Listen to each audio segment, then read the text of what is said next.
Business tonight, the China Evergrande crisis is taking an increasing toll on financial markets. From Hong Kong to Europe and the United States, investors worry the indebted property group will default and that the spillover will destabilize an economy that is already under strain. Nowhere was it more clear than in Hong Kong today. Shares of Evergrande itself losing another 10%. The city's largest property developers also sucked into the Evergrande spiral on concerns that Beijing may be unable to manage an orderly restructuring of the group.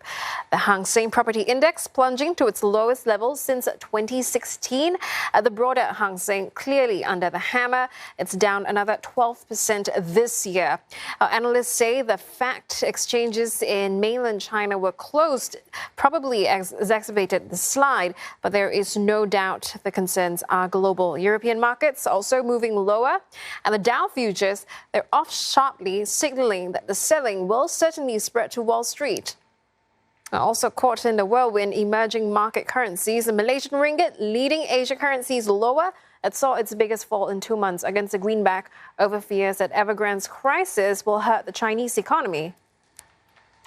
Concerns over the Evergrande crisis has been elevated because of several repayments looming and growing expectations that investors will be disappointed.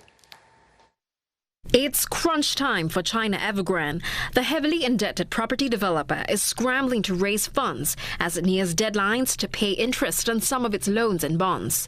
It's already expected to miss paying interest on bank loans, and it has another $120 million in bond interest due on Thursday.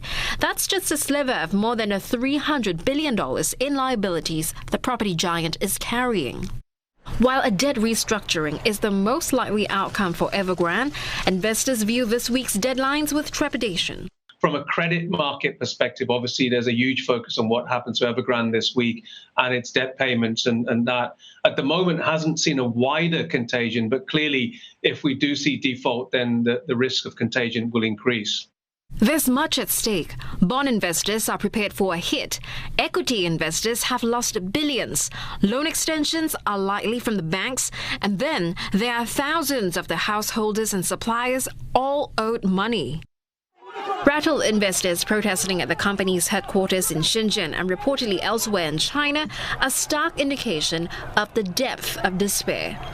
But while fears of a contagion are real, the Chinese government has plenty of experience in handling big-ticket defaults in recent years.